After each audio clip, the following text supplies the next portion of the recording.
Hello students, पिछले part में हमने प्रश्नावली 10.1 का कॉन्सेप्ट पढ़ा था, इंट्रोडक्शन पढ़ा था, क्या सदिश होता है, क्या अदिश होता है, कैसे अपन अदिश और सदिश में अंतर बता सकते हैं, कौन सा अदिश है कौन सा सदिश है।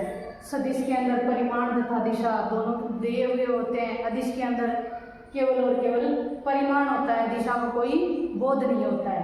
तो अब अपन स्टार्ट करते हैं प्रश्नावली 10.1। ये 10.1 में सिर्फ अपने सदिश बीजगणित का बेस है, कंसेप्ट है। क्वेश्चन आने का चांस तो बहुत कम, कोई छोटा क्वेश्चन आ जाए तो आ जाए, लेकिन ये बेस के लिए इम्पोर्टेंट है। आपका बेस बनेगा तभी आपको प्रश्नावली समझ में आएगी। अपने बोर्ड क्लास 12वीं क्लास में ये पूरे 10 नंबर की प्रश्नावली आएगी, तो आप पूरा ध्यान देके पढ़िए इसको। प्रश्नावली 10.1 क्वेश्चन नंबर 1, उत्तर से 30 डिग्री पूर्व में 40 किलोमीटर के विस्थापन का आलेखीय निरूपण करना है। तो यहाँ सबसे पहले अपन बनाते हैं एक आलेख जिसमें चारों दिशाएं अपन प्रदर्शित कर देते हैं। हमेशा दाएं हाथ की तरफ पूर्व दिशा होती है, बाएं हाथ की तरफ पश्चिम, ऊपर की ओर उत्तर, नीचे दक्षिण होती है। तो ईस्ट वेस्ट नॉर्थ साउथ या पूर्व पश्चिम उत्तर और दक्षिण, ये चारों दिशाएं हो गई। हमें उत्तर से 30 डिग्री पूर्व में, उत्तर से पूर्व में कौन सी साइड हो जाएगा, यहाँ पे क्लॉकवाइज या दक्षिणावर्त दिशा में 30 डिग्री बनाता हुआ कोई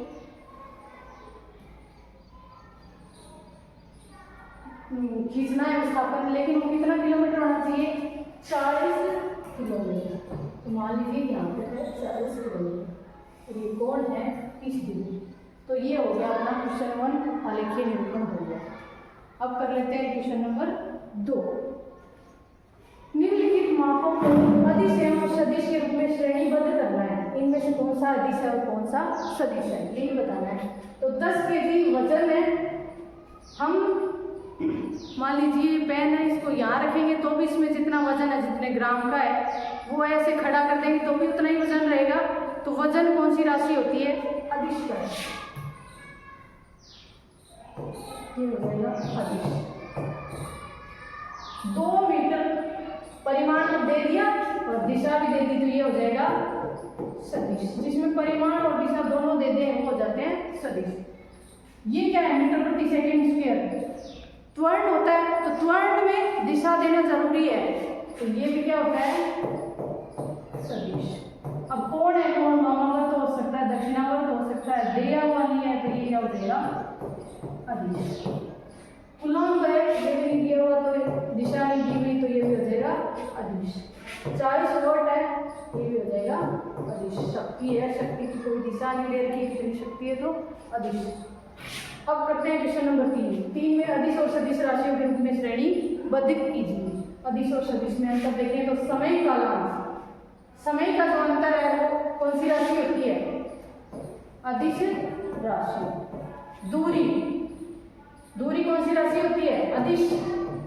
जैसे इस बिंदु से इस बिंदु के बीच मान लीजिए 5 मीटर फिक्स है, तो 5 मीटर ही रहेगी, चाहे इधर से चले चाहे इधर से चले, चाहे चल के वापस आ जाए तो भी अपन कहेंगे ये बीच की दूरी तो 5 मीटर ही रहेगी।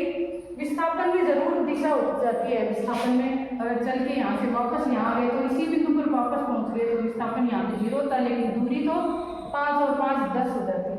इसलिए दूरी होती है अदिश राशि और विस्थापन होता है सदिश राशि। बल, बल कौन सी राशि होता है, सदिश राशि होता है। क्यों होता है, क्योंकि बल की दिशा इंपॉर्टेंट है। मान लीजिए मैंने इस पे बल लगाया, अगर मैंने सामने की ओर बल लगाया है तो ये सामने जाएगी, अगर मैंने बाईं ओर बल लगाया तो ये बाईं ओर जाएगी, उतना ही बल लगाया, और दाईं ओर लगाया तो ये दाईं ओर जाएगा। इसका क्या अर्थ निकलता है कि बल पे दिशा भी बहुत जरूरी है कि कौन सी दिशा में बल लग रहा है। अतः बल कौन सी राशि हो जाएगी, सदिश राशि।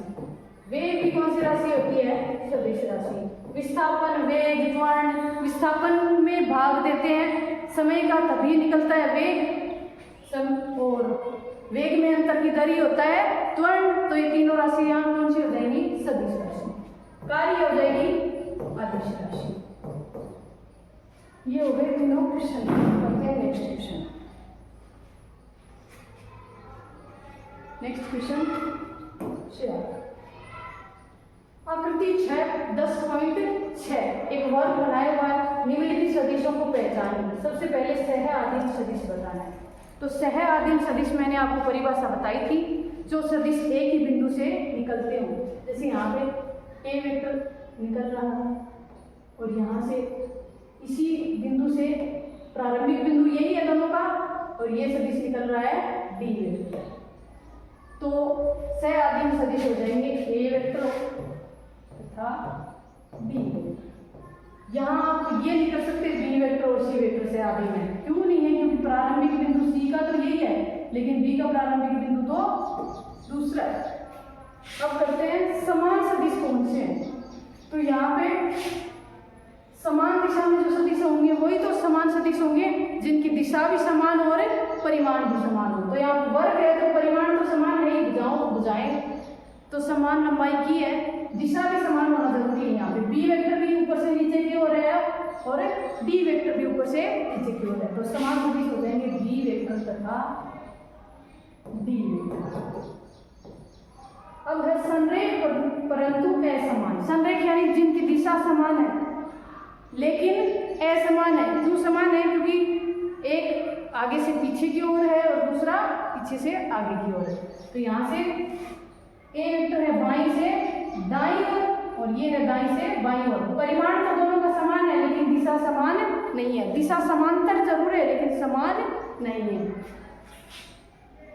ए वेक्टर और सी वेक्टर, इसका एग्जाम्पल हो जाएगा ए वेक्टर तथा C vector.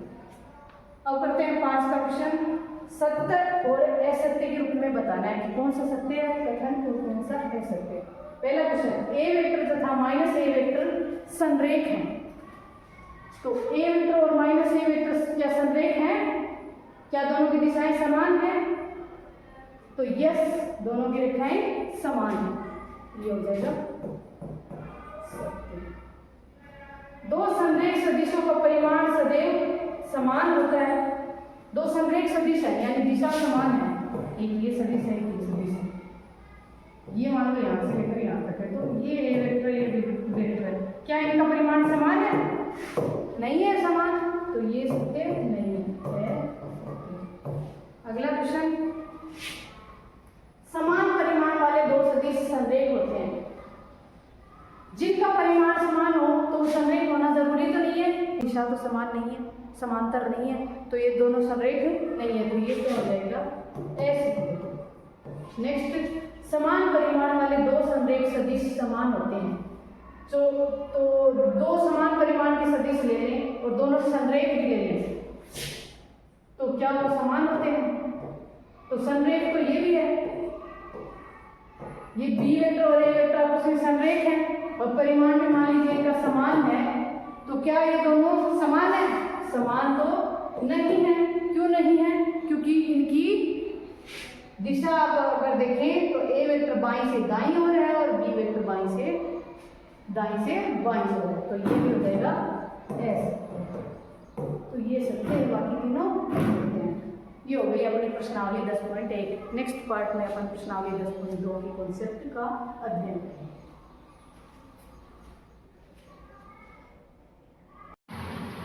Please like, share and subscribe my YouTube channel Unlock Math with Shashi Ma'am.